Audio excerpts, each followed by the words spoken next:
Bonjour à tous, bienvenue dans nos locaux du Palais Brognard, place de la Bourse à Paris, dans les locaux de Finance Innovation. Bienvenue aux personnes qui sont ici en physique, derrière la caméra. Bienvenue à celles qui sont chez elles en ligne. Aujourd'hui, en fait, nous allons parler de l'entreprise contributive. Avant, un petit mot d'introduction sur Finance Innovation. Finance Innovation, c'est le cluster de la finance digitale et de la fintech. Nous avons 600 membres, 400 TPE-PME de moins de 50 salariés, 120 grands groupes, banques, assurances, gestion d'actifs, finances durables, immobilier, 60 ETI, donc grosses fintech qui ont grossi en levant des fonds et en faisant du chiffre d'affaires, et une vingtaine d'académiques. Autour de Finance Innovation, on fait des projets collaboratifs. On est dans la politique des pôles de compétitivité. Il y a une cinquantaine de pôles de compétitivité en France sur lesquels on labellise des projets collaboratifs entre les académiques, les grands groupes et les startups de la finance, ce qu'on appelle aujourd'hui les fintech. Donc bienvenue à tous. Aujourd'hui, en fait, cet événement, il est lié à la filière finance durable et solidaire. Entrez, n'hésitez pas à venir. À la filière finance durable et solidaire, cette filière, elle est opérée par Matteo Giuadi, qui est présent dans la salle. N'hésitez pas à le contacter, soit lui, soit moi, si vous avez des questions ou si vous voulez rejoindre cette filière, vous faire labelliser ou être mis en relation avec des grands groupes qui sont membres de la filière. Alors, je reviens sur notre sujet, qui est le sujet de l'entreprise contributive. En fait, un petit point d'introduction avant de vous présenter nos panélistes. En fait, entreprise contributive, quel marché, quel reporting, quel impact. Un petit mot déjà sur l'impact de la réglementation dans le monde de la fintech. Moi, ce que je peux vous dire, ça fait un peu plus de 10 ans que je travaille à Finance Innovation. La réussite économique d'une fintech, c'est pas dans tous les cas, mais honnêtement, dans beaucoup de cas, elle est liée à une évolution réglementaire. Est-ce que la fintech aide le marché à obéir entre guillemets à une réglementation si c'est en baissant le coût justement du suivi de cette réglementation. Donc je pourrais vous citer plein d'exemples. J'ai pendant plusieurs années géré la partie gestion d'actifs. C'est particulièrement criant en gestion d'actifs. En assurance, sur l'assurance emprunteur, les évolutions réglementaires ont permis des grosses success stories dans les insurtech. Tout ce qui est reporting réglementaire, tout ce qui est MiFID, etc. Enfin, il y a vraiment, en fait, dans la finance, c'est une industrie où quand on est obligé d'innover par la réglementation, on innove. Donc, c'est pour ça qu'il est important de commencer nos sujets d'entreprise contributive par parler de l'évolution de la réglementation en termes de ESG et ISR et le remplacement de la réglementation NFRD par la CSRD. Donc, vous avez vu tous les débats qu'il y a en Europe sur les. Là, il y a eu la commission qui a entré, venez ici. La commission qui a parlé, qui a décidé donc quelle entreprise serait dans telle catégorie. Dernièrement, il y avait eu des débats importants.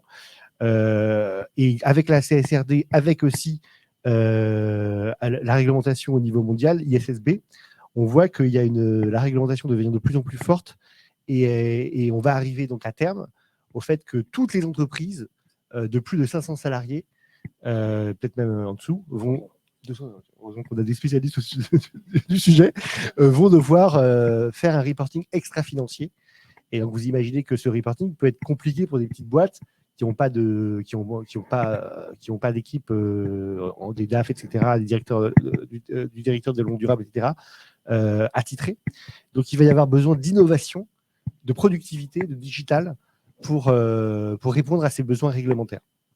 Et alors évidemment, c'est un besoin réglementaire, mais aussi c'est un vrai sujet social et sociétal. Donc la lutte contre le changement climatique, le fait d'avoir un impact.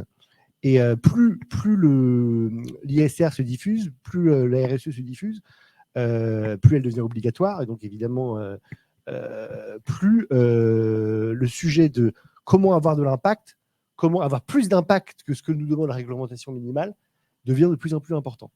D'où notre sujet sur l'entreprise contributive. Comment la réglementation va développer ce marché d'entreprise contributive? Quel reporting on va pouvoir mettre en place à l'aide du digital?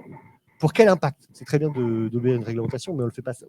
Le but, c'est aussi quel est l'impact social de cette évolution réglementaire et de la diffusion de la culture de l'entreprise contributive. Alors, pour parler de tous ces sujets, nous avons réuni cet éminent panel. Merci beaucoup de votre présence. Je les présente très rapidement. Alors, on aura Mona Aoun, qui est la secrétaire générale de KissKissBankBank. KissKissBankBank, C'est un des pionniers du financement participatif en France, donc en dons, mais aussi en prêt à taux zéro et en prêt sur d'autres filiales de KissKissBankBank. KissKissBankBank est maintenant membre et détenu par la Banque Postale. Je fais la présentation rapide. Ensuite, Fabrice Bonifay, le directeur du développement durable du groupe Bouygues, et le président du collège des directeurs du développement durable. Fabrice nous dira un petit mot aussi de cette association qui prend de l'importance. Ensuite, Carole Lipsic, qui est patronne d'une fintech. Elle est la présidente d'Ingiz, une fintech spécialiste du reporting en bilan contributif. Elle nous expliquera ce qu'elle veut dire par là. Et ensuite, Pierre Valentin, qui est expert en finance durable et solidaire. Il est l'ancien directeur général délégué du Crédit Coopératif et ancien président du directoire de la société de gestion du Crédit Coopératif Ecofi. Et par ailleurs, Pierre a été pendant très longtemps le président du comité de labellisation ESS, Finance durable et solidaire, du pôle Finance Innovation. Alors, première question pour chacun de nos panélistes, en commençant peut-être par Mouna. Qu'est-ce que vous entendez par entreprise contributive? Alors, très rapidement, et ensuite, j'aurai des questions plus précises à vous poser chacun. Qu'est-ce qu'une entreprise contributive? En quoi ça permet de faire avancer le débat de l'ISR, de la RSE qu'est-ce que l'entreprise contributive? Mouna. Bonjour à tous, je suis ravie d'être là. Une première définition qui sera enrichie par mes colistiers. L'entreprise contributive, c'est une entreprise qui a un impact positif sur la société et la loi Pacte a contribué à poser de nouveaux principes. Au-delà de poser la raison d'être, un certain nombre d'entreprises se sont lues en entreprise à mission, si cela y contribue. Et ensuite, le secret se cache dans les détails. Quelle est la part contributive sociale, sociétale, environnementale et comment l'objet d'entreprise se mue pour avoir un impact global positif sur la société, l'économie, ses collaborateurs et également la planète. Thibaut de Fabrice, peut-être aussi présenter l'association. Oui, le C3D, c'est une association de professionnels de la RSE. Il y a près de 300 membres aujourd'hui. Et j'ai coécrit avec Céline Puffardichvili il y a un an et demi maintenant un livre sur l'entreprise contributive, conciliement des affaires et limites planétaires, dans lequel on donne une définition assez simple. C'est, comme dit madame, une entreprise qui contribue au bien commun. Et contribuer au bien commun, c'est-à-dire pas simplement créer la valeur économique, ça, la plupart des entreprises le font quand même, sinon elles n'existeraient plus, mais sans détruire la valeur écologique. En fait, il n'y a pas de compromis à faire entre, oui, je gagne de l'argent, donc je peux me permettre de détruire un peu les écosystèmes, consommer des ressources non renouvelables, etc. Donc c'est dire, voilà, c'est l'entreprise de demain, on espère, donc net zéro carbone déjà, pas d'artificialisation, pas d'impact sur la biodiversité. Et pour ça, bien sûr, c'est des entreprises qui doivent changer leur modèle d'affaires, parce qu'on est sur des modèles d'affaires qui sont éminemment linéaires aujourd'hui, donc forcément écocides. Et dans une entreprise contributive, l'environnement et le social ne sont pas des variables d'ajustement. C'est mis au même niveau que le capital financier, et même mieux, on intègre dans la comptabilité d'entreprise les sommes qui sont nécessaires pour restaurer et maintenir au coût de maintien le capital naturel et le capital social. Donc, autant dire qu'il n'y a pas beaucoup d'entreprises contributives aujourd'hui. Il y en a quelques-unes, mais pas beaucoup, parce que c'est une entreprise qui forcément gagne moins d'argent, mais qui sont éminemment plus durables. Et tout l'enjeu, ça va être de faire basculer l'ensemble des secteurs économiques dans des modes d'entreprise contributive, parce que de toute façon, on n'a pas le choix. Parce qu'on peut négocier des conventions humaines liées à l'économie, mais on ne pourra jamais négocier les lois de la biophysique ou de la thermodynamique qui nous imposent aujourd'hui de respecter les limites planétaires sous peine de voir disparaître l'humanité. Pas la planète va s'en remettre, mais l'humanité, c'est pas sûr. Donc, il nous reste extrêmement peu de temps pour basculer. Il y a des freins qui sont colossaux, des verrous sociotechniques qui sont énormes, des conservatismes, des incompréhensions, beaucoup d'incompétences aussi, notamment dans le secteur financier. Donc, il y a beaucoup de pédagogie à faire sur ces sujets. Je doute qu'on y arrive, de vous à moi, mais la dignité, c'est d'essayer. Voilà. Oui. Carole. Bonjour tout le monde, merci pour cette invitation. Moi, je vais être plus modeste que Fabrice dans ma définition. Je suis modeste. En fait, la première chose que j'ai envie de dire, c'est que c'est pas un statut, l'entreprise contributive, c'est un adjectif, et c'est donc quelque chose qui vient qualifier une entreprise, on peut être contributif comme on peut être bienveillante ou toxique d'ailleurs. Hein. C'est vraiment quelque chose qui vient de décrire. Et à mon sens, c'est pas du tout ou rien. On peut être plus ou moins contributif. Et justement, l'enjeu, ça sera de déterminer et de savoir comment déterminer le degré de. On devrait inventer un mot et dire de contributivité d'une entreprise. Ça, c'est ce dont je parlerai dans mon intervention tout à l'heure. Alors, qu'est-ce que ça veut dire, du coup, cette contribution? La première chose, on l'a dit. Moi, je vais rapporter au vocabulaire pour l'expliquer. Contribuer, c'est deux choses. Un, c'est agir librement. Et c'est important, cet adjectif. Librement en faveur de la société, de l'environnement, de sa filière, de son territoire. Donc, avoir une externalité positive, mais la faire librement. Donc, pour moi, c'est pas le modèle d'affaires, c'est pas la réglementation, c'est certainement pas pour compenser les externalités négatives. C'est faire quelque chose librement pour le bien public. Donc, on est finalement dans le meilleur de la RSE. Je vais vous donner un exemple. Proposer un contrat de travail de 35 heures à ses collaborateurs, c'est la réglementation, hein, c'est pas du contributif. Mais quand LDLC propose à ses employés de passer à 4 jours payés 5, et on dit 4 jours, 28 heures, pas 35 heures sur 4 jours, à 28 heures payés 35 heures, ça, c'est du contributif. Puis, il y a un deuxième aspect dans le vocabulaire sur le mot contributif. Contribuer, en fait, si on te dit « viens, contribue », ça veut dire « viens faire avec moi ». C'est faire ensemble. Donc, contribuer, c'est pas être seulement une entreprise engagée, c'est être aussi une entreprise engageante. Je vous donne juste un chiffre pour illustrer ça.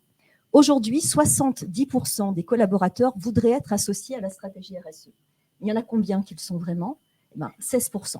Donc, on voit qu'on a énormément de progrès à faire pour arriver à cette deuxième notion d'entreprise contributive, qui est une entreprise qui associe le collaborateur à tout cet effort social, environnemental, sociétal.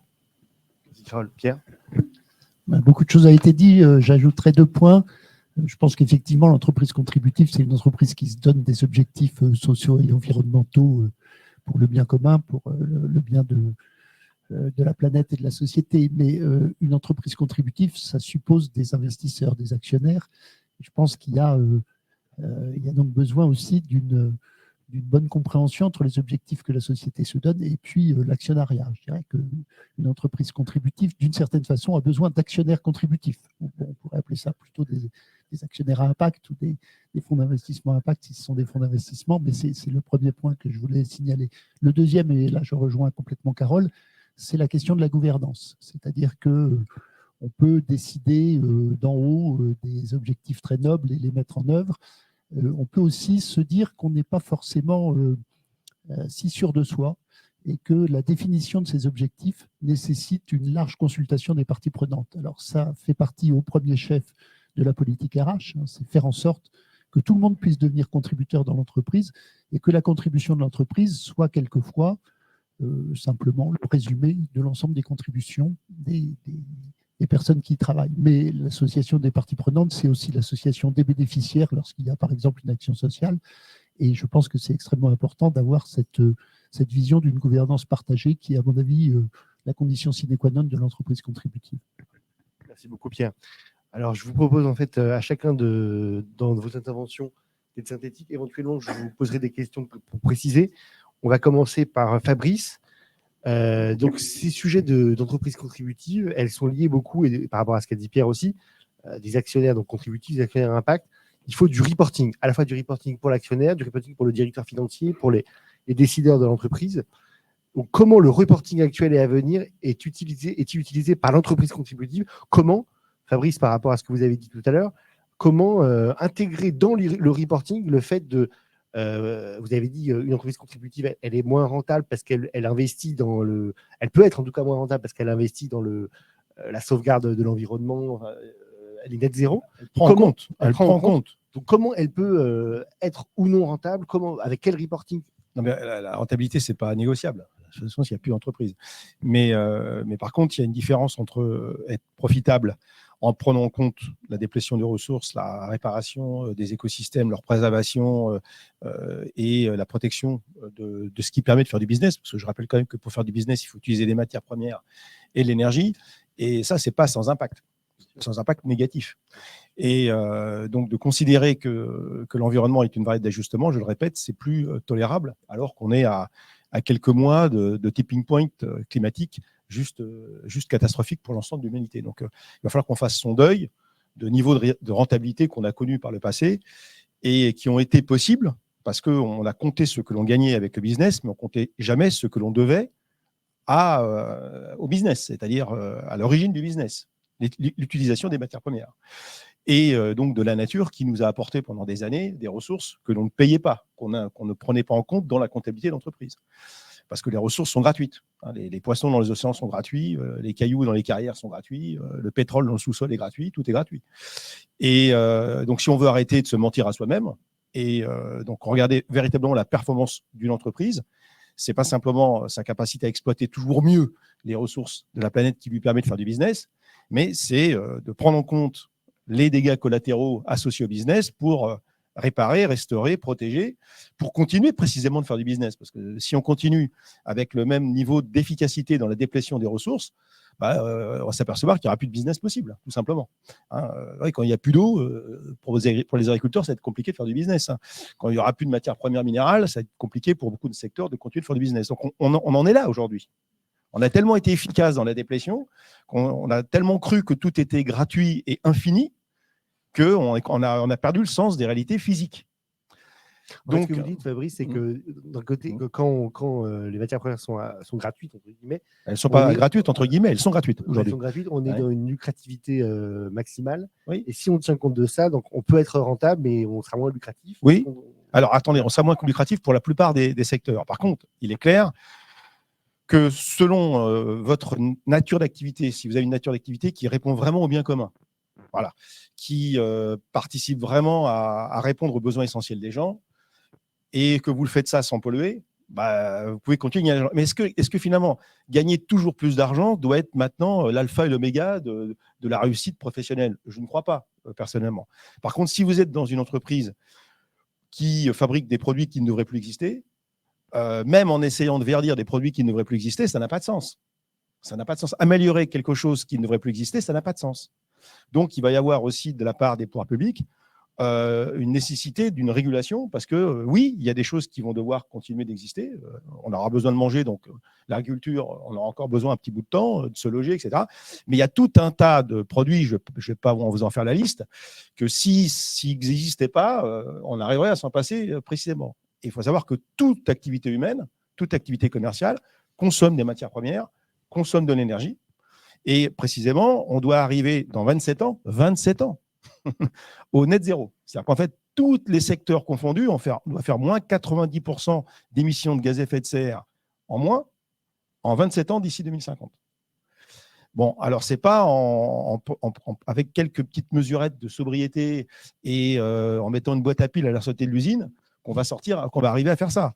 Il va bien falloir qu'on change de braquet, qu'on change de registre et qu'on accepte enfin de regarder la réalité en face sur la façon dont on produit la valeur. Parce qu'en fait, tout est un problème de modèle d'affaires. Ce n'est pas un problème de comptabilité, c'est un problème de modèle d'affaires. La comptabilité ne fera qu'enregistrer, in fine, qu'on a bien mis en place le bon modèle d'affaires qui permet de produire de la valeur sans créer de la valeur écologique. Donc, les indicateurs qui permettront d'attester de ça, ce n'est pas un problème d'indicateur, c'est un problème de compta. Donc, c'est oui ou non, on met en place au niveau européen et mondial un système de comptabilité multicapital. Oui ou non. La CSRD est l'antichambre de ça. On peut espérer que ce sera la dernière version d'une comptabilité complaisante pour arriver in fine à cette compta multicapital. Mais le problème, c'est que le temps presse. Le temps presse. La CSRD n'est même pas encore mise en place, que le jour où elle le sera, ça sera déjà obsolète par rapport à ce qu'on devrait réellement faire. Alors, c'est mieux que ce qu'on a aujourd'hui, c'est-à-dire rien, mais ça ne sera pas suffisant. Alors, les entreprises qui se veulent véritablement responsables doivent s'imposer à elles-mêmes la mesure des externalités négatives et doivent s'imposer à elles-mêmes les provisions financières qui sont nécessaires pour intégrer dans leur processus de fabrication les coûts de réparation et de protection des écosystèmes. Un exemple, si vous êtes utilisateur de bois d'œuvre, et il y a quand même pas mal de boîtes qui utilisent du bois d'une façon ou d'une autre, c'est bien d'acheter du bois, mais c'est bien aussi d'intégrer dans ces comptes les sommes qui sont nécessaires pour restaurer les écosystèmes qui permettra à ce bois de pousser. Et lorsque vous utilisez l'équivalent d'un arbre, de dire c'est bon, j'en ai planté un autre, tout va bien, non. C'est pas 1 qu'il faut implanter, c'est 8 en réalité, parce qu'il y a grande chance qu'il meure avant l'arrivée à sa maturité. On sait que les changements climatiques, il y a des grandes chances qu'ils brûlent, il y a des grandes chances qu'ils crèvent à cause du manque d'eau. Donc en planter 8 dans des endroits protégés pendant 40 ans, c'est des sous tout ça. C'est des sous. Et aujourd'hui, on en détruit un, mais on ne se pose même pas la question de savoir s'il y en a un autre s'il y en a 8 autres qui vont être plantés ailleurs. Et surtout, on n'intègre pas ça du tout dans sa comptabilité. Ça, c'est pas durable. C'est pas durable, c'est plus durable. Alors, c'est vrai que pendant des années, on a fait sans ça, parce que la planète était tellement grassouillette, tellement généreuse, il y avait tellement de réserves partout, qu'on pouvait se permettre donc de créer la valeur économique sans se soucier en fait de la restauration à la fois des ressources renouvelables et non renouvelables, et sans se soucier aussi du mauvais fonctionnement des écosystèmes. Sauf que maintenant, les écosystèmes, parce que vous savez que les écosystèmes, c'est ce qui permet à la vie de prospérer sur cette planète, donc l'écosystème climatique, le cycle de l'eau, le cycle de la pollinisation, tout ça est perturbé en fait par les activités humaines. C'est le moins qu'on puisse dire. Donc, on voit bien qu'avec la détérioration du cycle du climat aujourd'hui, et il y a un mouvement en cascade qui s'opère dans tous les systèmes, parce que le problème du changement climatique, ce n'est pas le changement climatique en tant que tel. 1,1 degré d'augmentation moyenne de la température au niveau planétaire, entre le matin et l'après-midi, il y a souvent beaucoup plus qu'1 degré. Les gens ont compris maintenant qu'il ne faut pas confondre climat et météo. Le problème du changement climatique, c'est que cette augmentation moyenne entraîne des dérèglements climatiques. Et c'est ces dérèglements climatiques qui posent problème aujourd'hui. Donc la fréquence et la gravité des événements extrêmes météorologiques associés au réchauffement, les canicules, les sécheresses, les cyclones, les vagues submersives, l'augmentation du niveau de la mer. Bon, tant que ça se passait dans des pays loin de chez nous, on se disait, bon, même pas mal.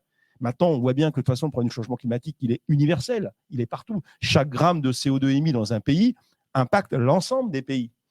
Et donc, on est en train de se rendre compte, et c'est pour ça que la double matérialité est une belle avancée, là, pour le coup, on est en train de se rendre compte que toutes les activités humaines ont un impact négatif, dès lors qu'elles ne sont pas mises en œuvre dans le cadre d'une approche contributive.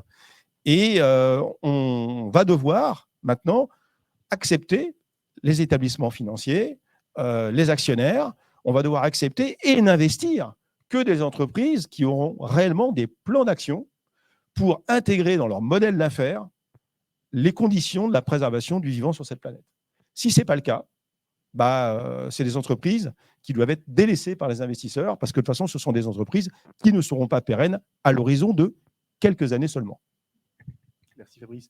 Pierre, alors justement, avec cette vision d'investisseur, Pierre, comment, toi, en tant qu'investisseur, tu peux mesurer l'impact, comment tu distingues ce qui est contributif de ce qui ne l'est pas, ce qui est fait minimalement, ce qui est fait mieux que minimalement. Comment mesurer l'impact? La mesure d'impact, c'est une notion un peu plus récente que tout ce qui est reporting de durabilité, ISR, ESG, etc. C'est quelque chose qui est venu du private equity, du capital investissement, autrement dit, et avec l'idée qu'il y avait un certain nombre d'entreprises qui se donnaient un objectif d'impact, c'est-à-dire un objectif social ou environnemental. C'était plutôt d'ailleurs des objectifs sociaux au départ, qui avaient une importance aussi grande que la question de la rentabilité financière pour ces entreprises. Du coup, la question de l'impact est très importante, puisque si des investisseurs acceptent d'entrer dans de telles entreprises, il faut qu'ils soient convaincus que l'impact est mesuré, que ça vaut le coup, et que des résultats sociaux et environnementaux sont effectivement obtenus.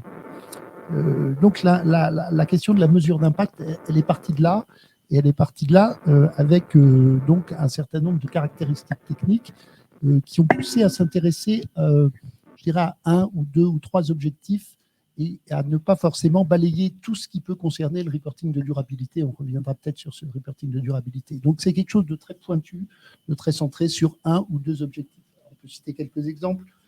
Il y a eu un contrat impact social, donc ça c'est un produit financier indexé dont le rendement est indexé sur justement la réalisation d'un objectif social, qui portait sur une société ou un groupe d'associations plus exactement, qui se donnait comme objectif de faire baisser le taux de récidive à la sortie des prisons.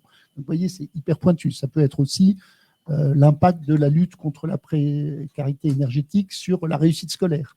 Donc des choses très pointues. Alors qu'est-ce qu'il y a de caractéristique dans la mesure d'impact prise en tout cas dans cette acception? Eh bien c'est une espèce de théorie du changement, c'est-à-dire qu'il s'agit de vérifier que l'impact, il est lié vraiment à l'investissement qui a été effectué pour ce qui est de l'investisseur à impact, mais donc à l'action de l'entreprise à impact pour ce qui est de l'entreprise. Donc comment est-ce qu'on vérifie ça? Ce n'est pas très évident, mais dans certains cas, on va assez loin, on s'inspire un peu des méthodes des essais cliniques en médecine, c'est-à-dire qu'on prend un groupe témoin et puis on regarde la différence entre l'action sociale ou environnementale qui a été menée sur un autre groupe et on compare les résultats quelques années ou quelques mois après entre le groupe témoin et le groupe qui a bénéficié de l'action. C'est comme ça, par exemple, que le contrat impact social sur le taux de récidive à la sortie des prisons en Angleterre a été monté. On a pris une prison, je crois que c'était Peterborough, c'était le contrat impact le plus célèbre parce que l'un des premiers. Et puis, on a pris les prisons autour, dans la même région. Et on s'est dit, oui, il faut absolument extraire vraiment le résultat de l'action parce que sinon, dès qu'il y a une amélioration du climat social, de la situation économique, on va avoir des résultats qu'on ne pourra pas attribuer. Donc, le point principal de la mesure d'impact, c'est l'attribution. Et ce que je peux me dire responsable de l'impact que j'ai obtenu. Alors ensuite, comment mesurer l'impact? Alors là, il y a plusieurs visions. Il y a une vision très monétaire du sujet. C'est ce qu'on appelle, par exemple, les méthodes, il y en a plusieurs, mais je vais citer le terme de SROI, donc Social Return on Investment, qui consiste à dire, voilà, j'ai mené une action, elle m'a coûté tant, et puis je vais mesurer toute l'externalité positive liée au résultat de cette action.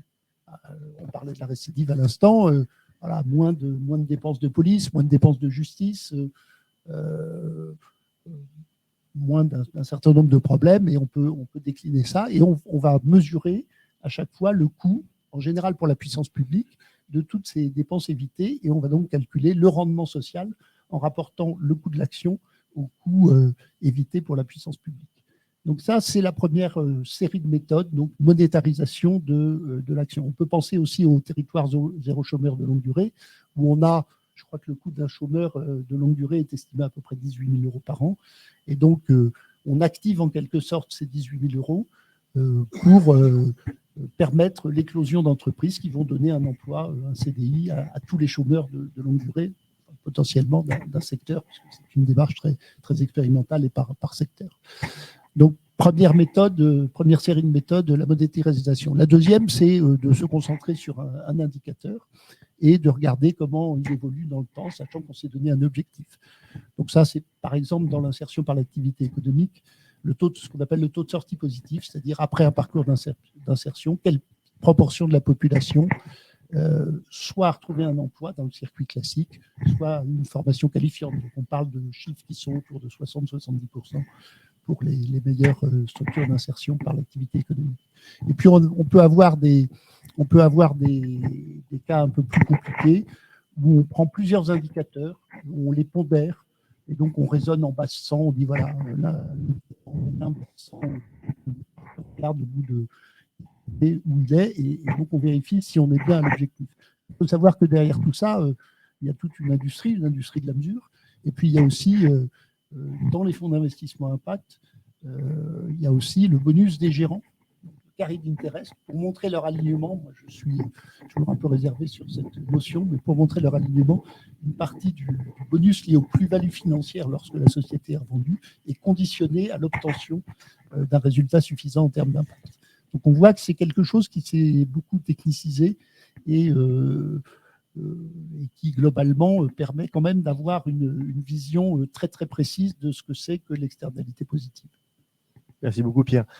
On va passer à Mouna. Est-ce que Mouna, tu pourrais nous...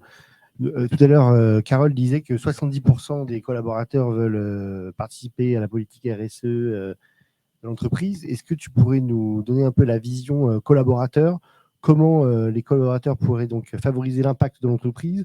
Comment ils pourraient en fait augmenter la contribution de l'entreprise donc, à la préservation des écosystèmes dont parlait Fabrice?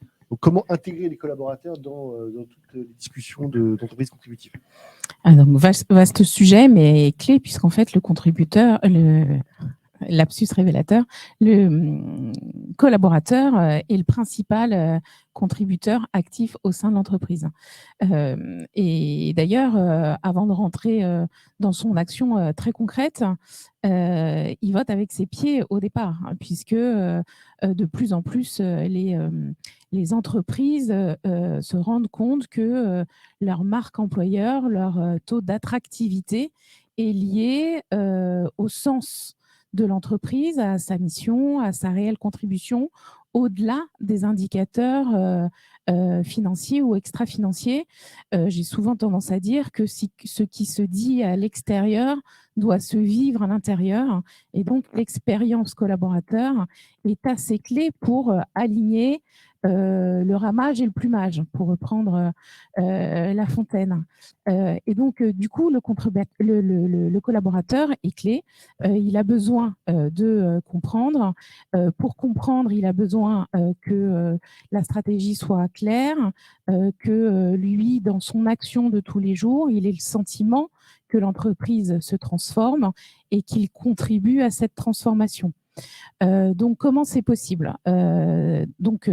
Beaucoup, hein, vous le savez, maintenant vous connaissez la méthodologie de la fresque du climat dans le cadre de la vulgarisation des problématiques sociales, sociétales et environnementales. Le format fresque du climat est un outil clé puisque au travers d'un atelier de 2 heures, on comprend que le facteur humain est le facteur clé de transformation des différents écosystèmes. Donc, le premier outil, de mon point de vue, c'est la formation, l'initiation pour comprendre. Mais la fresque du climat est absolument nécessaire pour la prise de conscience, mais elle n'est pas suffisante si ce n'est pas suivi d'actions très concrètes. Et donc, cette initiation doit être enrichie de formation, de transformation des métiers. Au sein d'une des filiales de KissKissBankBank & Co, on a YouMatter, qui est un média et un organisme de formation. Et on a créé avec TF1 Publicité la fresque de la publicité. L'idée est maintenant de rentrer par métier pour transformer les métiers d'hier en métiers de demain qui ont un impact positif sur sociétal, social et environnemental. Donc la fresque de la publicité, là on va faire avec l'ADTEM la fresque du marketing avec une filiale du groupe La Poste, puisque KissKissBankBank & Co est une entité du groupe La Banque Postale et du groupe La Poste. On contribue aussi à la fresque de la sobriété. Donc vous voyez, on rentre par des thématiques et l'idée, toujours avec le format initiation qui est le format fresque, on va pouvoir expliquer à un communicant, à un marketeur, à un créateur de produits qu'en fait, il va falloir créer et exercer son métier de façon différente demain pour atteindre les objectifs que l'entreprise s'est donnés. Donc, la formation est clé. La formation est une fois encore nécessaire, mais pas suffisante, puisque ensuite, il faut aligner toutes les parties prenantes de l'entreprise, toutes les directions pour qu'il y ait, et ça a été évoqué, un changement de modèle d'affaires, un changement de modèle économique. Et souvent, on explique que c'est une courbe en U. Donc, une courbe en U de son chiffre d'affaires. À long terme, on comprend que le U va générer des nouveaux revenus plus pérennes et sur la base d'un modèle différent. Donc ça, en général, les directions générales et les parties prenantes acceptent le redressement de la courbe. C'est plutôt à court terme ou à moyen terme la perspective de la baisse de la courbe qui est en fait souvent un refus d'obstacle. Et donc, du coup, on essaye, avec des stratégies d'évitement, d'allonger les durées de transformation là où c'est absolument nécessaire, de les raccourcir. Et donc, en termes d'approche produit, la Banque Postale Asset Management, par exemple, a pris des positions radicales il y a quelques temps où l'idée était bien de de ne plus avoir uniquement des fonds ISR dans la gamme des fonds de la société de gestion, mais bien de passer à une gestion 100% ISR et donc pas uniquement quelques produits bio dans sa gamme, mais bien une démarche où toute la gamme et toute la création, l'éco-conception du produit a été transformée pour accélérer son changement. Donc le collaborateur est clé. Il faut qu'il comprenne, il faut qu'il soit entendu. La loi Pacte a permis de mettre en place des entreprises à mission et dans les comités de mission, souvent les collaborateurs sont présents. C'est le cas à la Banque Postale. On a lancé un sondage pour savoir si et quel collaborateur voulait faire partie du comité de mission et c'est le cas. Et pour le plus grand plaisir et de l'équilibre du comité de mission et des 10 collaborateurs qui y contribuent. Et puis, il faut aussi de la longueur de vue. En fait, le plus facile, dans un premier temps, quand on se transforme, c'est les premières années, puisqu'en fait, on pose des intentions, on pose des stratégies, et puis après, il faut pouvoir les mesurer et il faut surtout pouvoir les assumer sur la durée. Et donc, cette longueur de vue est assez clé pour que l'entreprise se transforme et que les collaborateurs aient le sentiment d'y contribuer de façon puissante. Sur la formation, il y a également, en fait, transformer les métiers, je l'ai dit, mais aussi accompagner la création de métiers qui n'existent pas aujourd'hui. Et de plus en plus, ces créations de nouveaux métiers dans la transformation sont clés. Je fais partie de la Convention des entreprises pour le climat et dans ce cadre-là, on a créé un collectif alumni et dans ce collectif alumni, pas plus tard que cette semaine, on a fait un webinaire sur quels seraient les métiers de demain, dans très vite, qu'il faudrait créer en groupe de travail et en atelier. Et donc, dans l'atelier auquel je participais, il y a eu l'idée de charger de dérecrutement, justement pour ces entreprises qui aujourd'hui ont un impact négatif sur la société ou sur le climat. Et donc, du coup, avoir des collaborateurs qui vont accompagner dans le changement de métier tout un tas de personnes parce que c'est plus aligné avec les trajectoires climatiques ou un chargé de sobriété, des chargés ou des responsables de sobriété pour justement réduire l'impact négatif sur la société. Vous voyez, ça paraît complètement abscon et puis surréaliste dans notre perspective des postes d'aujourd'hui. Et pourtant, très probablement, ces compétences-là, ces compétences en hard et soft skills d'accompagnement au changement sont assez essentielles. Donc, le collaborateur, il est clé parce que c'est lui qui va transformer. Et pour transformer, il a besoin d'aligner le sens et la stratégie. Merci beaucoup, Mouna. Alors, on a besoin donc du collaborateur, on a besoin du décideur et on a aussi l'investisseur. Pour ça, il faut des outils de suivi, des outils pour tester pour voir vraiment s'il y a une amélioration de l'impact contributif. Donc, Carole, qu'est-ce que tu as à nous dire sur ce sujet de bilan contributif, de suivi de l'impact contributif ? Je vais d'abord dire mon plaisir que j'ai à être ici aujourd'hui. Je trouve toutes les interventions vraiment intéressantes. Pour l'expliquer, je vais rappeler quand même les deux dimensions de l'entreprise contributive pour bien situer l'explication. Un, ce sont des externalités positives qu'elle fait volontairement. Et deux, il s'agit des efforts effectués à tous les niveaux de l'entreprise jusqu'aux collaborateurs. Alors, une des premières conséquences de cette approche, c'est qu'on va pouvoir faire la différence entre, d'une part, une RSE que je vais appeler contributive, qui crée des externalités positives volontairement, et puis une RSE requise qui compense des externalités négatives et qui répond à la réglementation.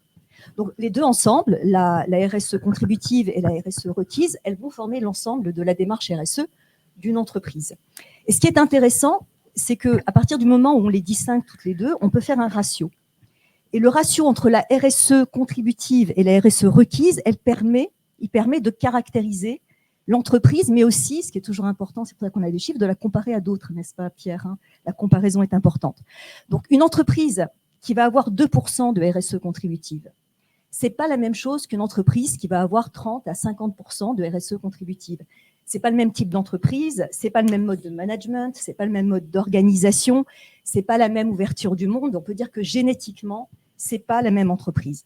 Et ce ratio, ça permet pas juste de le dire, mais ça permet de le voir et de le prouver.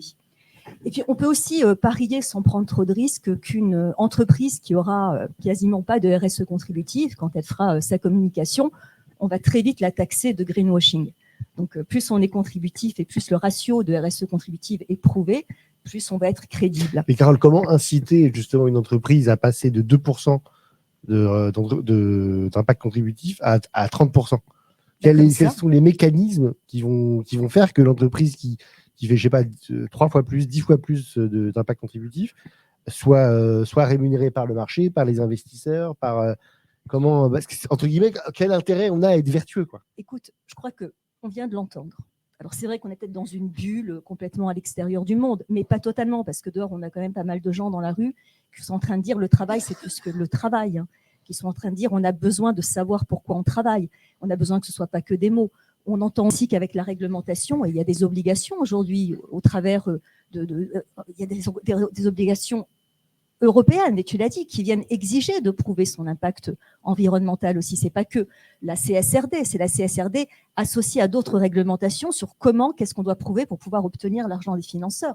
Donc moi, je suis persuadée depuis très longtemps, et tous mes travaux de chercheurs, d'activistes ou d'entrepreneurs vont dans ce sens, ce n'est que par le reporting financier, ce n'est que par la réglementation financière, ce n'est que par le choix de l'accréditation que on va pousser les entreprises à faire les choses. Parce que Fabrice l'a rappelé, on est au bord de la catastrophe, mais ça on le sait quand même, et ça n'a jamais changé personne. Et c'est assez humain, on ne se change pas parce qu'on se dit, tiens, faudrait que je change, faudrait que je mange autrement, faudrait que je parle autrement à ma femme. Nous, on se change parce que sa femme est en train de partir et parce qu'on est en train d'avoir du diabète et qu'on est au bord de la crise cardiaque. Donc, collectivement, on en est au même point. Mais c'est toujours pas suffisant tant qu'il n'y a pas le petit bâton du financeur qui vient à côté. Et le financeur, il va faire comment? Le financeur, il va faire ce qu'il a toujours fait. Il va dire, montrez-moi vos chiffres. Et on va lui montrer quoi comme chiffres? Des choses d'impact qui ne sont pas forcément fiables parce que l'impact, il prend tellement de formes. Je m'éloigne de tout ce que je voulais dire, mais j'y vais. Je vous donne un exemple. J'ai une amie qui est autrice. Si on lui avait dit, tiens, prouve-nous l'impact de son travail, elle aurait dit quoi? Sauf que 10 ans après avoir écrit pour la jeunesse, elle a un groupe de jeunes qui sont réunis.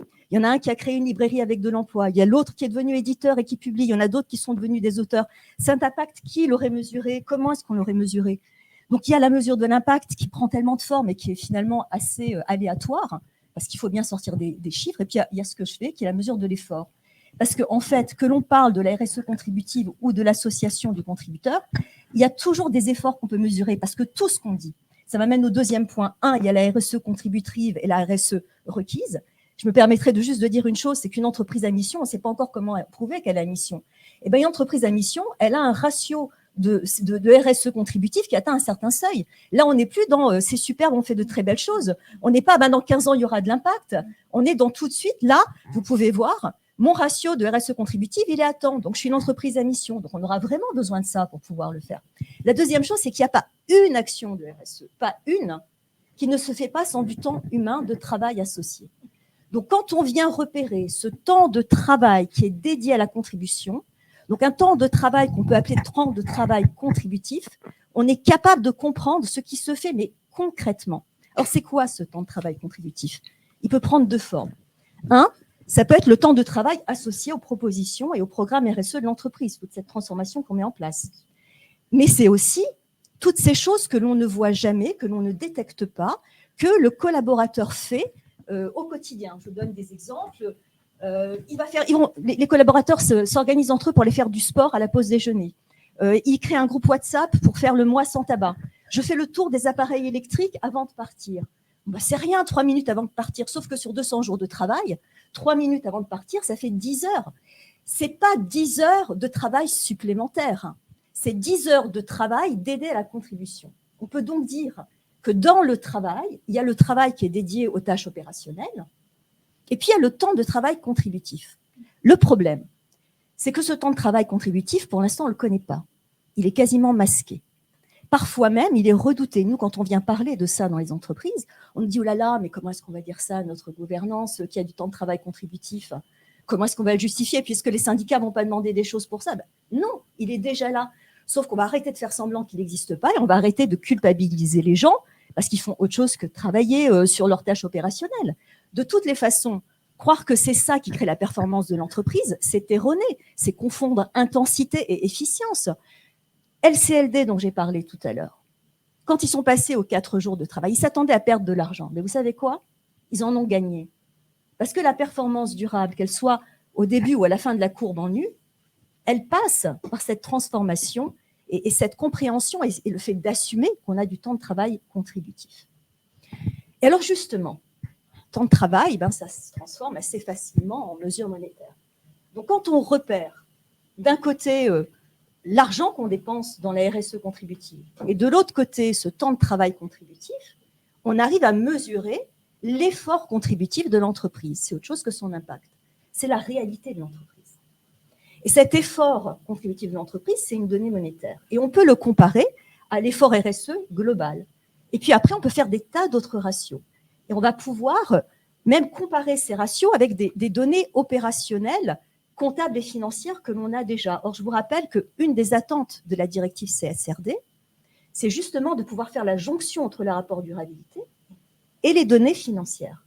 Et donc, tous ces ratios que je viens de vous décrire, qui font pour moi partie de ce que j'appelle le bilan contributif de l'entreprise, c'est des compléments au rapport durabilité qui viennent permettre ces jonctions, qui viennent permettre, par exemple, de voir, on va donner un autre nom un de ces autres éléments qu'on développe dans le bilan contributif, c'est l'investissement participatif. Qu'est-ce que c'est l'investissement participatif? C'est effectivement, exclusivement, la mesure de la valeur de ce temps de travail contributif. On va pouvoir mesurer l'investissement participatif avec le taux d'absentéisme, avec le turnover, avec les accidents du travail. Ça va être une donnée très concrète. On va pouvoir mesurer, comparer l'investissement contributif ou l'investissement RSE général avec la performance de l'entreprise. On va pouvoir suivre ces évolutions. Donc ça, c'est des données très, très concrètes qui n'attendent pas les études sur les groupes témoins pour voir ce qu'on a fait.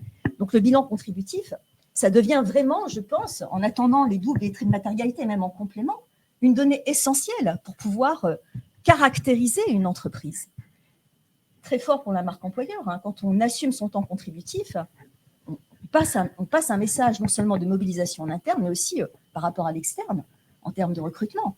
Quand on dit, moi, j'ai tant d'investissements contributifs et j'ai donné tant de dividendes à mes actionnaires, ça, on comprend. C'est des chiffres simples à comprendre, à entendre et sur lesquels communiquer.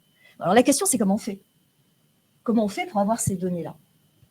Il y a des choses qui sont déjà là, donc c'est assez simple. On va prendre le rapport durabilité qui est censé scruter quand même un certain nombre de données au niveau financier quand même.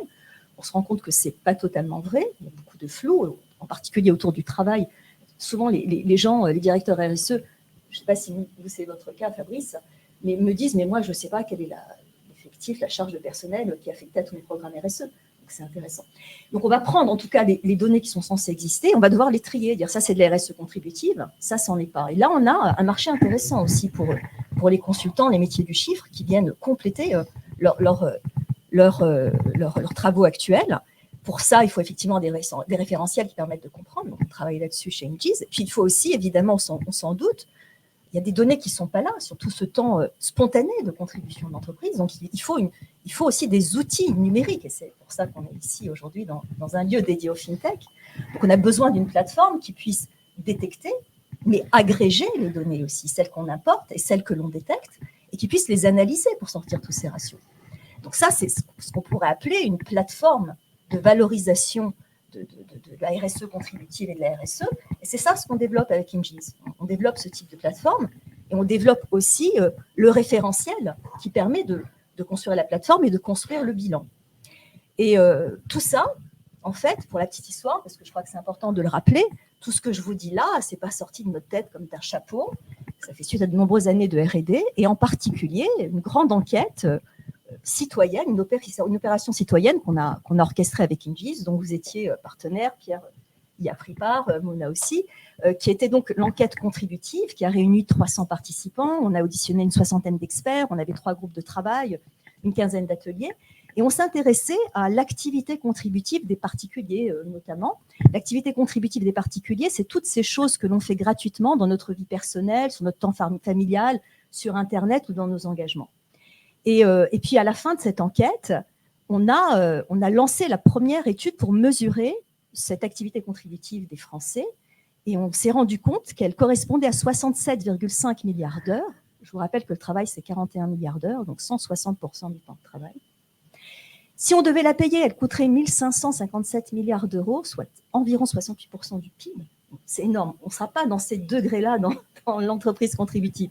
Mais ce que je veux dire, c'est que toutes ces méthodes de mesure et ces réflexions, elles sont issues de ce grand travail. On les a issues, on les a transposées à la compréhension de ce que c'est que la contribution dans une entreprise. Autre chose aussi qu'on a ramené de là, c'est que cette enquête nous a permis de dresser une cartographie des domaines contributifs.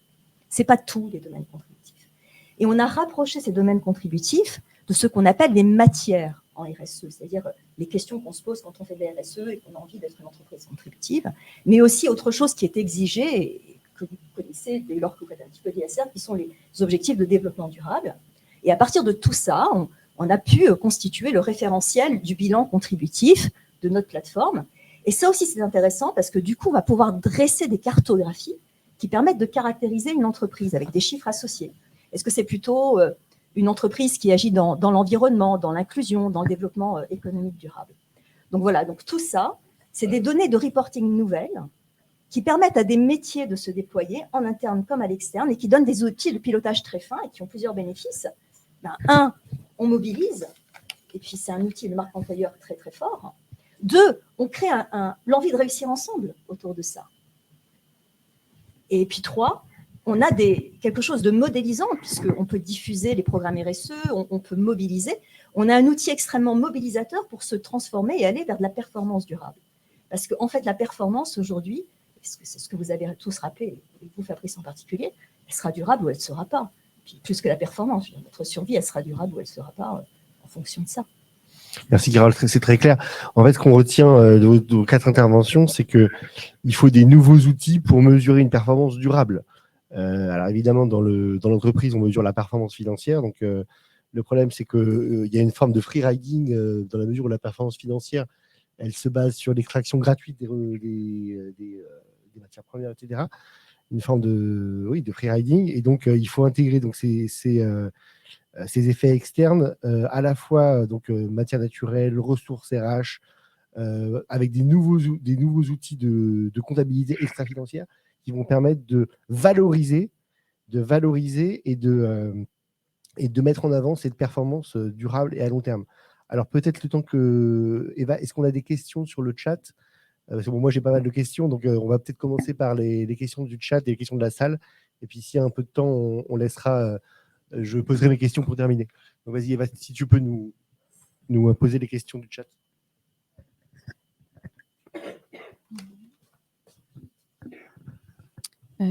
Est-il utile de rendre une identité juridique à la nature, fleuve, forêt, montagne, glacier, etc., et de la salarier?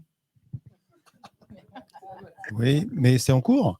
Je vous renvoie aux travaux de Marine Calmet sur donner des droits à la nature, précisément. Parce que la nature, elle ne peut pas porter plainte contre ceux qui la salissent. Par contre, il y a des collectifs qui peuvent se créer et parler au nom de la nature, donc donner des droits aux vivants. Donc, il y a déjà des collectifs qui se sont créés dans beaucoup de pays, y compris en France, et même des procès qui sont intentés contre ceux qui la détruisent.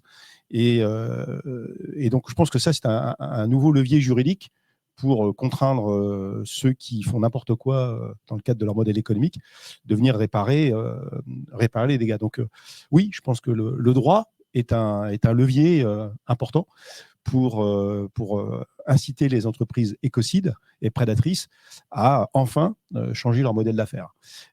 Donc c'est à suivre. En tout cas, il y a quelques procès qui sont en cours et beaucoup à venir, où on voit avec des collectifs qui représentent les droits de nature attaquer des entreprises écocides. Suivez mon regard.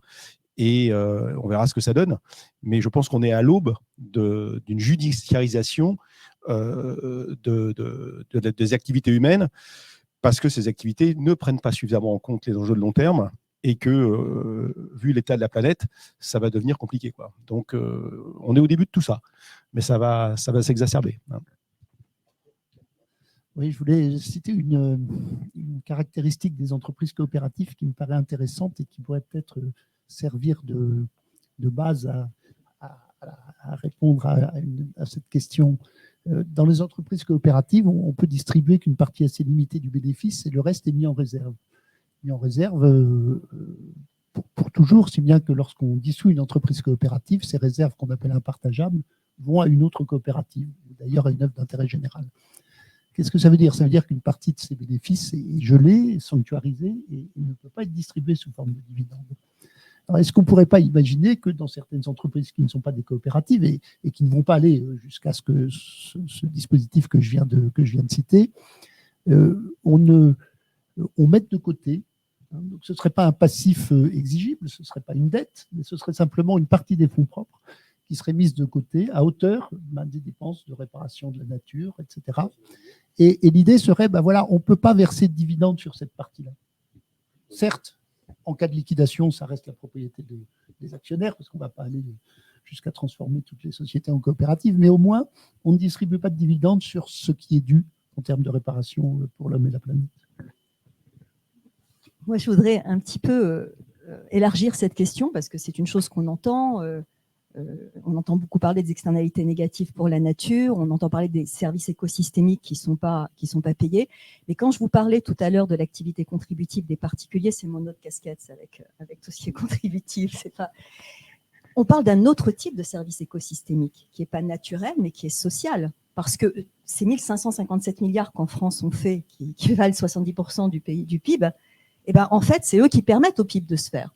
Donc, de la même façon qu'on imagine maintenant la façon de rétribuer les services écosystémiques naturels, même si on est très loin du compte, il va falloir réfléchir aussi à comment on fait pour soutenir ces services écosystémiques humains et sociaux.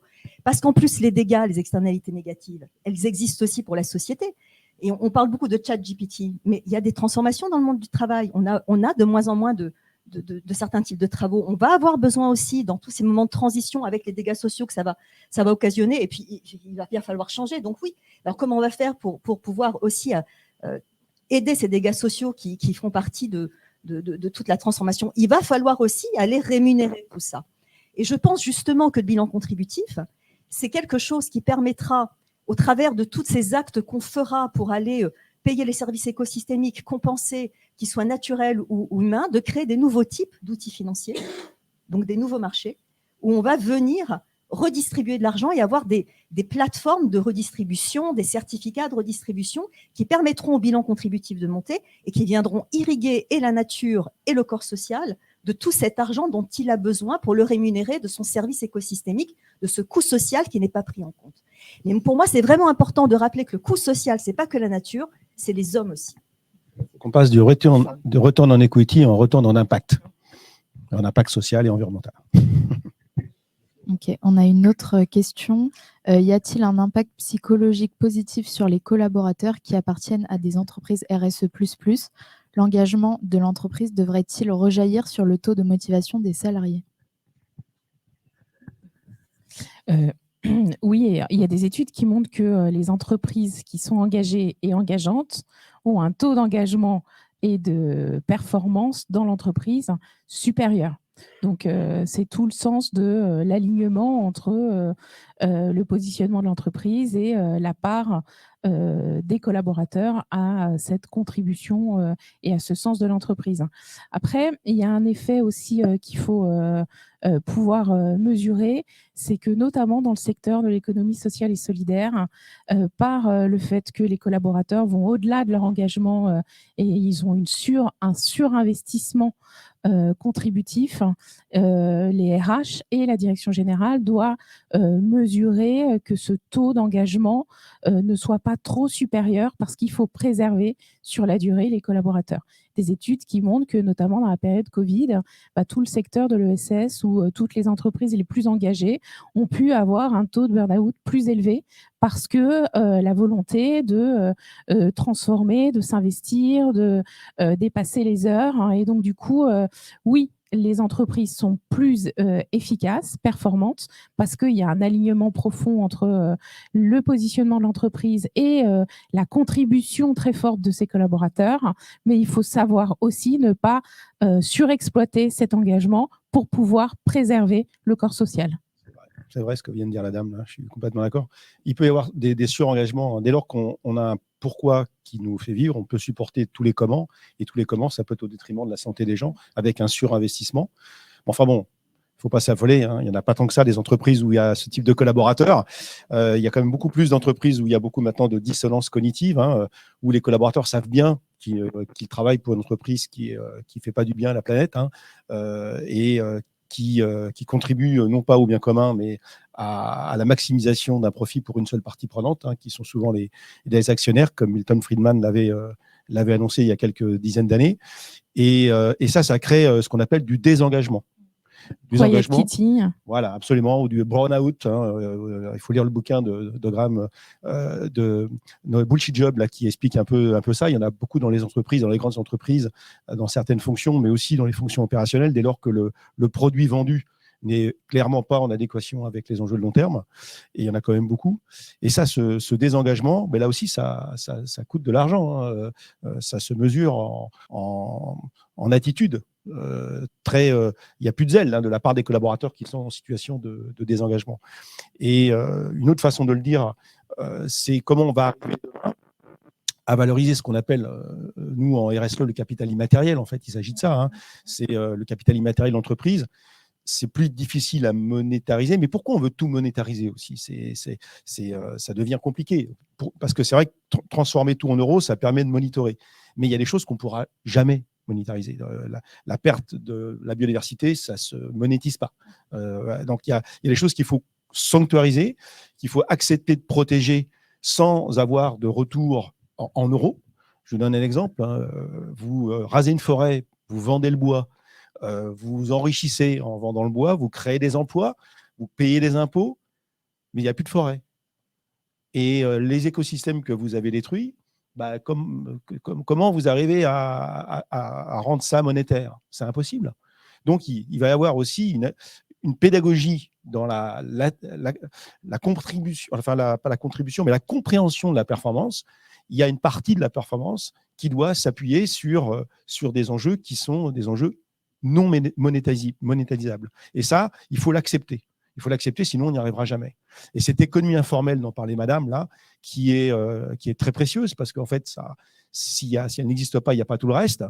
Ben, cette économie informelle, là, pour le coup, il faut que les pouvoirs publics le reconnaissent mieux cette contribution à cette économie informelle, parce que c'est ce qui va permettre, je pense, demain, d'arriver à mettre en avant l'aspect le plus important de tout ce qu'on vient de dire, je pense, c'est la collaboration, la solidarité entre le vivre ensemble, entre les générations, entre les individus, parce qu'on voit bien qu'on doit passer d'un modèle de compétition à un modèle de collaboration.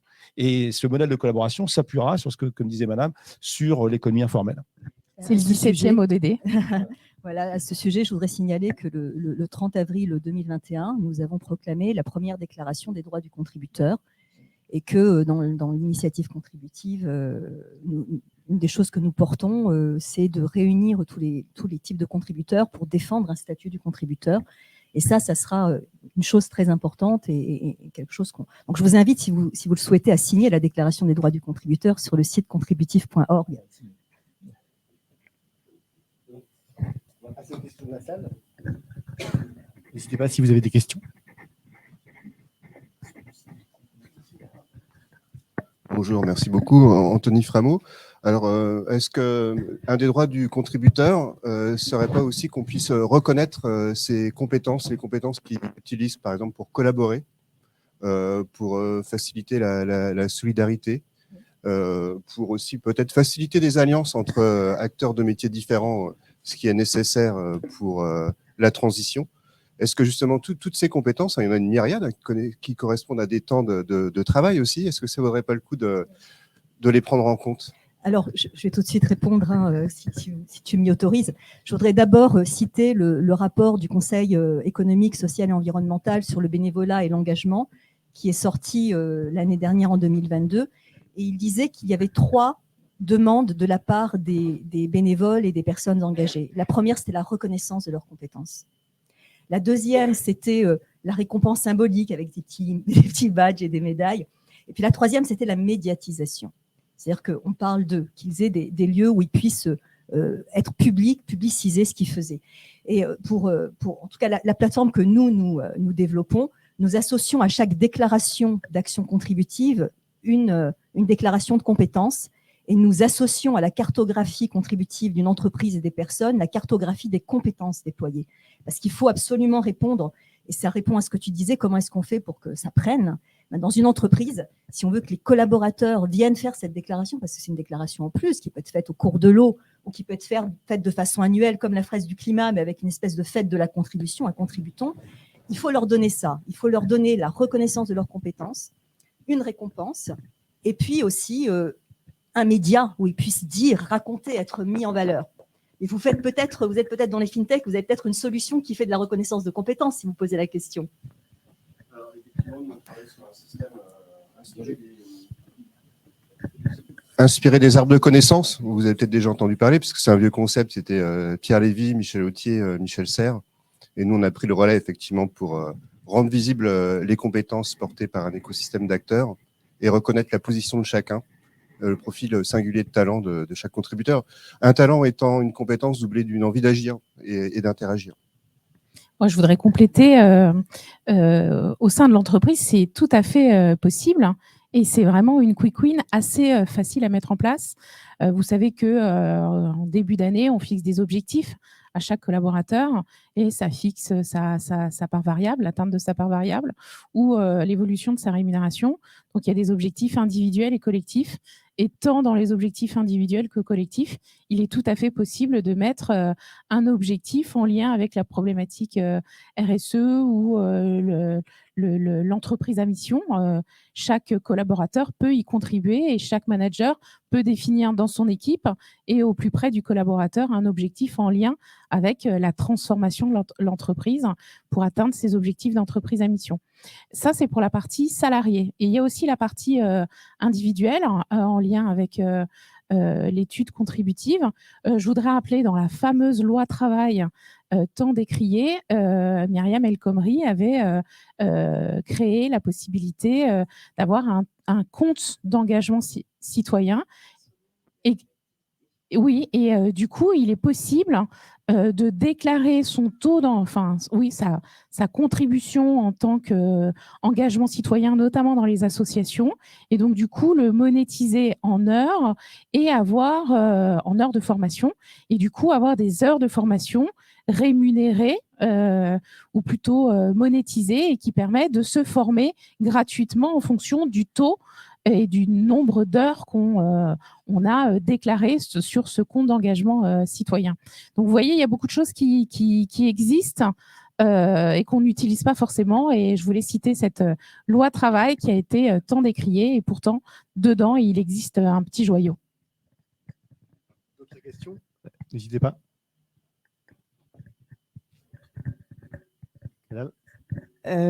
C'était le compte personnel d'activité. Et il se trouve que j'ai travaillé dans les barcamps où on a conçu. C'était fait avec l'école 42 et l'ENA. Et on a célébré la création de ce compte en grande pompe à la Villette. Et il a été tué le soir même. Et c'est très intéressant d'essayer de comprendre pourquoi il a été tué. Parce que tout le monde disait, mais c'est de la frime, c'est de la bienveillance gratuite, donc exit. Et vous n'en avez jamais parlé. Alors que le système existe, enfin tout est. Il suffit, on le fait repartir demain matin si vous voulez. Quoi. Tout est fait. Moi, je déclare, proprement. Je suis engagée dans des associations et le nombre d'heures sont comptabilisés et ça représente un certain nombre d'heures que je pourrais transformer en heures de formation gratuites parce que ma contribution est calculée et valorisée au sein de conseils d'administration dans des associations. Et il se trouve qu'en parallèle, je travaillais au Conseil de l'ordre des experts comptables sur les indicateurs hors bilan. Donc, on avait regardé comment on les réintégrait pour que les entreprises elles-mêmes aient du bonus. Parce que, vous savez que dans les contrats de travail, normalement, vous êtes exclusif par rapport à l'entreprise. C'est normal, hein, voilà. Or, cette disposition a volé en éclat, puisqu'il y a beaucoup de gens qui ont des jobs assez peu rémunérateurs, ils sont obligés de cumuler. Donc, voilà. Et donc, il y avait toute une logique. Il suffit de retirer sur le fil. Et Carole, on a toujours l'idée d'aller prendre un café ensemble, on l'a toujours pas fait.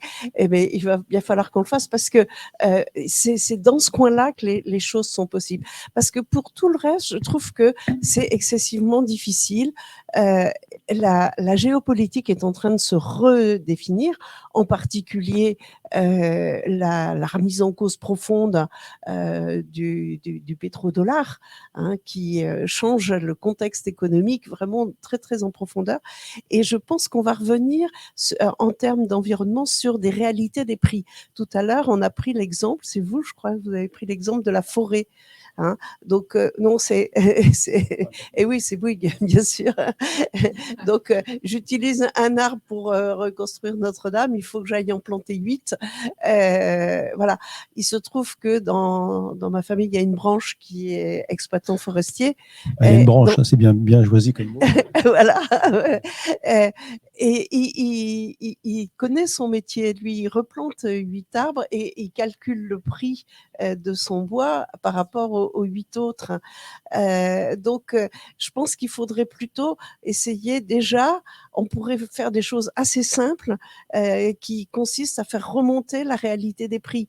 Par exemple, on a vu avec le Covid que le fret maritime était revenu à son vrai prix, parce que c'est un prix, le tarif il est bidonné.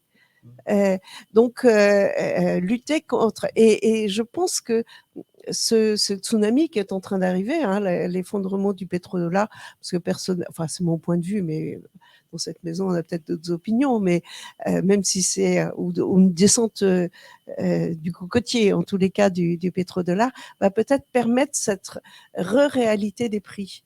Parce que l'autre jour, ici, on avait une réunion sur le même thème, RSE, etc., ce qui est logique, et l'après-midi, je travaillais à Dauphine avec des énergéticiens sur l'évolution des prix des sources d'énergie.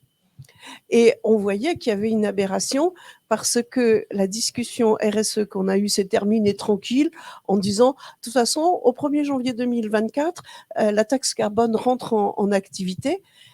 Et le soir, je disais aux énergéticiens, mais les prix, les variations de prix que vous nous annoncez, qu'est-ce que ça va donner avec la taxe carbone en plus ? Et je m'étais aperçue que ces deux sphères ne se parlent pas. Alors que la réalité des prix, elle est en train de se faire, et que il va falloir reformuler le problème de la taxe carbone. Enfin voilà.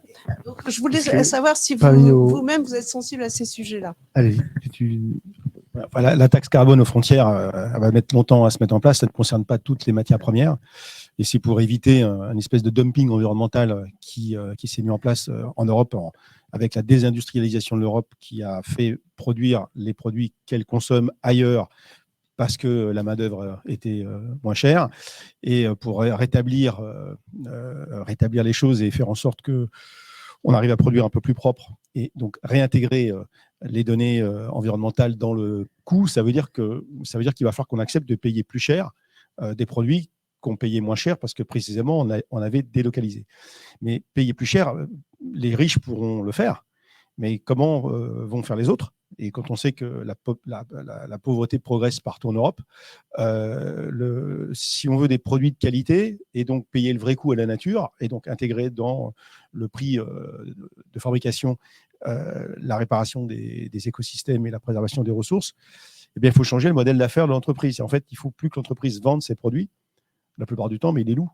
Et que la vraie liberté demain, ça sera de pouvoir jouir de tout, mais sans forcément tout posséder. On utilisera le produit dont on a besoin quand on en a besoin, et quand on n'en a pas besoin, il pourra être utilisé par d'autres. Donc, on va rentrer dans une économie où ce qui compte, c'est l'intensité d'usage des produits. Donc, moins de voitures, mais des voitures plus utilisées par plus d'utilisateurs, moins de machines en tout genre, parce que la plupart du temps, nous, on est bien placé aussi chez Bouygues pour voir que l'utilisation des infrastructures. Aujourd'hui, les infrastructures bâtimentaires, publiques ou privées, prenez ne serait-ce que le public, hein, les écoles, c'est 15 à 20% du temps. Et le reste du temps, c'est vide. Donc, il y a peut-être moyen demain de plus partager les infrastructures, pas forcément sur tous les espaces, mais sur une partie des espaces, parce que de toute façon, on va moins construire. Donc, si on veut continuer de gagner sa vie, ce qu'on ne gagnera pas en construisant du neuf, on gagnera en rénovant l'ancien et surtout aussi en exploitant mieux les bâtiments pour que des utilisateurs secondaires puissent utiliser des infrastructures auxquelles ils n'ont pas accès aujourd'hui. Parce que les modèles juridiques, les modèles de propriété, les modèles d'usage ne sont pas prévus pour ça. Donc, comme on va rentrer dans une économie de la rareté, dans une économie qui va se contracter, qu'on le veuille ou non, parce qu'il va y avoir une déplétion des flux physiques carbonés, notamment pétroliers, qui va faire que l'économie va devenir plus petite, bien, il faut l'accepter. Et il y a une deuxième responsabilité pour qu'elle devienne plus petite, c'est qu'il y a une responsabilité morale vis-à-vis des générations futures de émettre toujours moins de CO2 à hauteur de 5 ou 6% par an, et de faire croire aux gens qu'on va gagner encore plus d'argent avec une économie qui va se décarboner, c'est faux. C'est complètement faux. Donc, il faut rétablir aussi la vérité des chiffres aujourd'hui. On a pu arriver à un niveau de PIB mondial de 100 000 milliards d'euros. On va tangenter en 2022 les 100 000 milliards d'euros. Je crois que les chiffres sont en train d'être calculés. De dire que demain, à 3% de croissance annuelle, on pourrait atteindre en 2050 200 000 milliards d'euros et net zéro en termes d'émissions de gaz à effet de serre. Il faut être un peu naïf pour croire des bêtises pareilles quand même. C'est pas ça qui va se passer du tout. Donc, il va falloir qu'on accompagne en fait la transformation de l'économie vers une économie de la sobriété choisie. Et pour ça, il va falloir parler de nouveaux récits, à la fois dans les entreprises, dans les associations, et ça, parce que oui, il va falloir qu'on arrive à vivre mieux, en meilleure santé, en consommant beaucoup, beaucoup, beaucoup moins. Donc, l'économie de la consommation qui a été le mantra et qui a arrangé tout le monde, finalement, à l'époque où on ne comptait pas ce que l'on devait réellement à la nature, qui a fait le bonheur des banques, qui a fait le bonheur des industriels un peu inconscients. Il va falloir reformer tout ça. Et la microéconomie ne suffira pas. Les entreprises qui vont enfin accepter de shifter pour aller vers des modèles d'entreprise contributive, ça ne suffira pas. On aura aussi besoin de macroéconomie, on aura besoin de planification, on aura besoin de régulation, on aura besoin d'interdiction. Voilà. Mais souvent, on fustige l'écologie parce que précisément, elle vise à interdire des comportements écocides. Mais que va être la punition de ne pas avoir d'eau dans son robinet, d'avoir des épisodes de chaleur humide dans une grande partie des pays du monde, d'avoir des canicules qui vont tuer à la fois le vivant et qui vont rendre invivable. Parce qu'aujourd'hui, les personnes âgées, en France et en Europe, ont peur de l'été maintenant. Ont peur de l'arrivée de l'été. On en est arrivé là aujourd'hui. Parce qu'ils se disent, voilà, mais est-ce que je vais survivre à la prochaine canicule ? C'est terrible de penser ça aujourd'hui. Il faut savoir que la qualité de l'air dans les grandes villes est bonne quand il pleut aujourd'hui, quand il y a du vent. Sinon, quand il fait beau, c'est détestable. Quand il fait beau, on accroît en fait les phénomènes de pollution à l'ozone et aux particules. Ça tue les gens.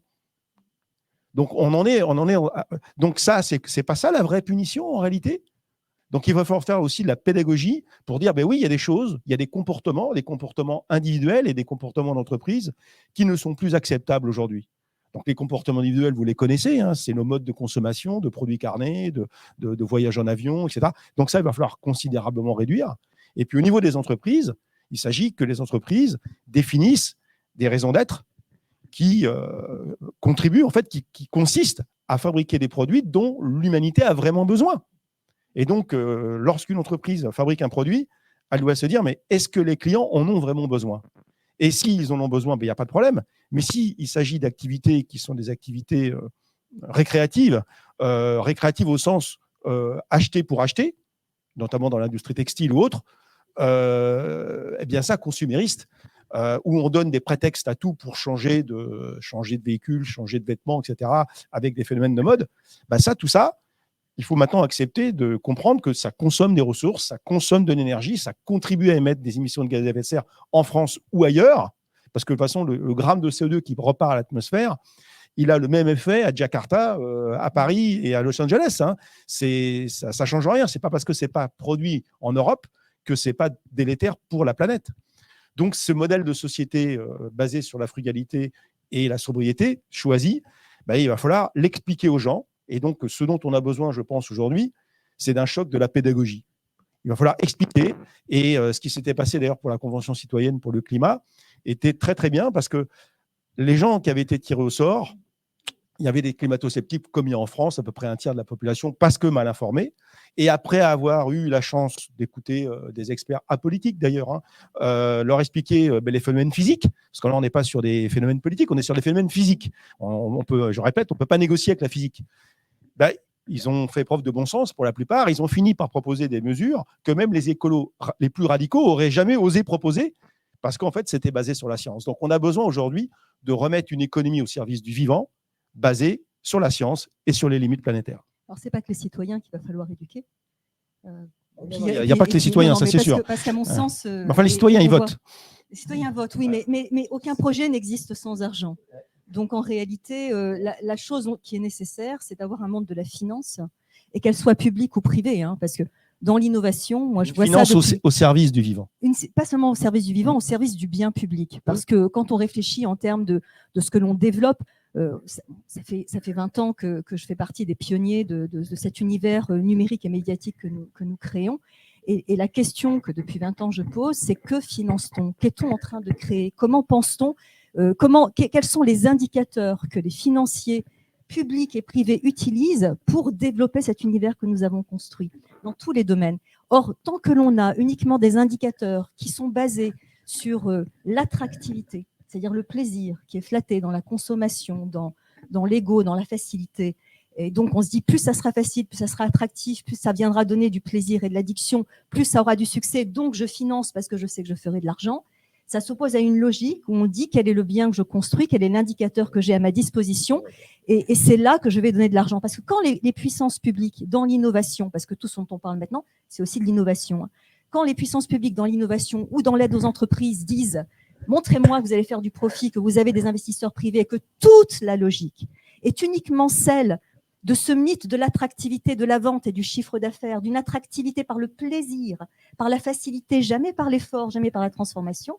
Quand même les puissances publiques disent je ne mets de l'argent qu'à cette condition de réussite-là, ou en tout cas ce fantasme-là, alors on ne va pas vers ces sociétés.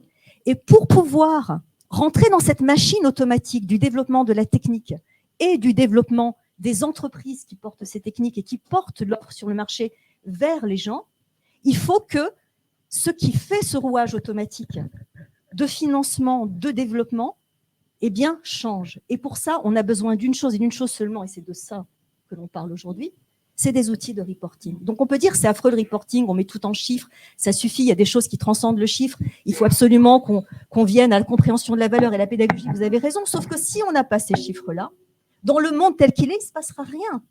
Rien du tout. Donc la réflexion, c'est de dire comment crée-t-on des chiffres qui soient véritablement efficaces, transformateurs et convaincants, et pas juste pour nous Français, qui avons toujours la main levée et l'esprit haut, et pas juste pour nous Européens, mais pour le monde entier. Et là, les ISSB sont intéressants aussi, puisque c'est une tentative de normalisation internationale. Ça ne servira à rien s'il n'y a que les Français qui font la triple comptabilité ou le bilan contributif. C'est des choses qui doivent être absolument internationales, parce que c'est ça, dans cette machine automatique. On n'est pas juste dans un choix individuel, on est dans une machine automatique. Et qu'est-ce qui entraîne cette machine automatique?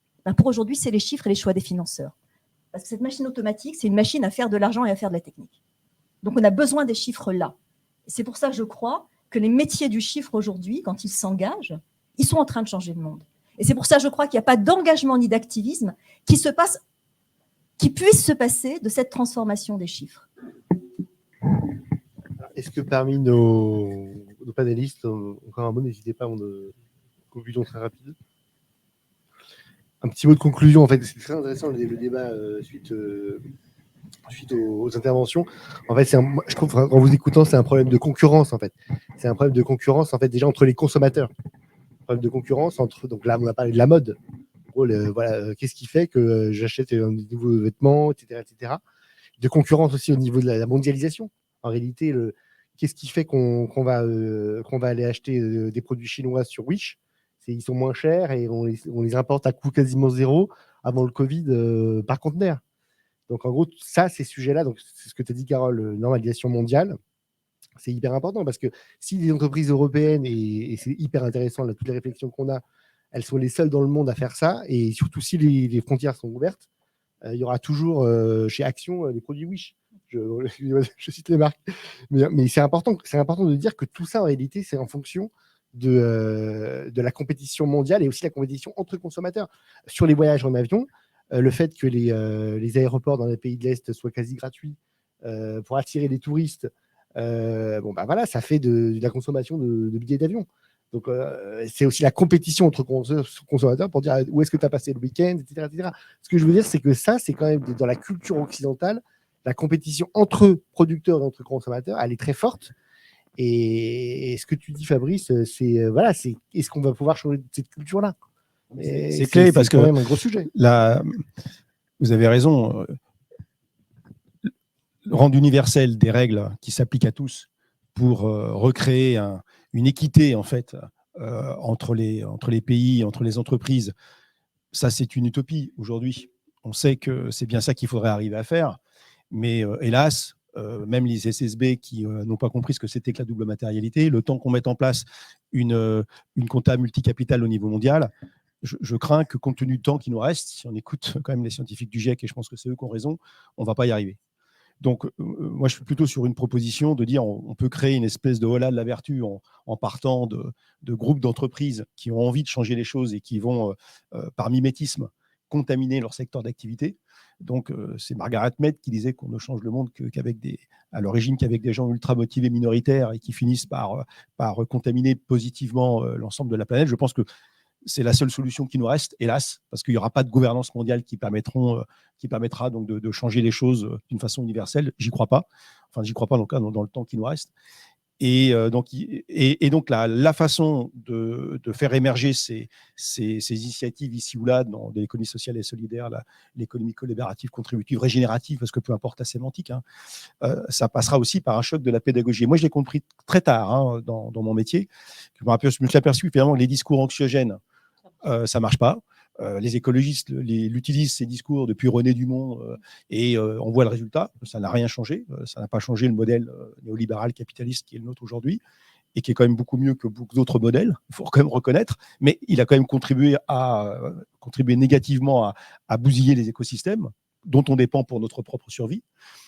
Ensuite, il y a le volet de l'interdiction, etc. Ça, c'est absolument nécessaire. Mais il faut considérer que ce n'est pas hyper fun et ce n'est pas hyper vendeur pour un politique de dire je vais interdire ceci, je vais réguler cela. On voit que même quand Édouard Philippe avait essayé de réduire la vitesse sur les routes, rien que ça, 10 km/h, dire 3 minutes sur 1 heure, même ça n'a pas fonctionné. Donc, on aura besoin de régulation, mais ce n'est pas avec ça qu'on fait un programme politique. Donc, le dernier registre, finalement, qui nous reste pour arriver à cette prise de conscience suffisamment large pour créer une vague positive, c'est l'émotion. C'est des narratifs, c'est des nouveaux récits, c'est d'expliquer que finalement, on est quand même plus heureux en mode collaboration, en créant des trucs ensemble, en essayant d'être beaucoup plus solidaire, en rendant service aux gens. Donc c'est vrai que c'est peut-être un peu bisounours comme discours, mais on voit bien aujourd'hui la montée des imaginaires, de dire le retour à la nature, il y a tout un tas de fictions qui sont en train de se créer autour de ça. Regardez le succès des séries et aussi des films qui expliquent ça. Vous avez sans doute vu Don't Look Up, c'est une comédie, mais qui montre bien l'absurdité de notre modèle aujourd'hui et comment on peut le contourner, notamment en essayant de créer des coalitions, des modes collaboratifs entre le secteur privé et le secteur public, je pense. Et ça, c'est possible, mais il faut vraiment commencer tout de suite. Écoutez, on va s'arrêter là. C'était très intéressant. Donc, n'hésitez pas à contacter nos speakers par email ou vous êtes là. N'hésitez pas à discuter avec eux. En tout cas, on espère que ce workshop a permis donc de vous sensibiliser donc à l'entreprise contributive, au bilan contributif et au fait que c'est par des micro-actions qu'on peut aboutir et changer les choses. Merci à tous et bonne journée. Au revoir. Merci.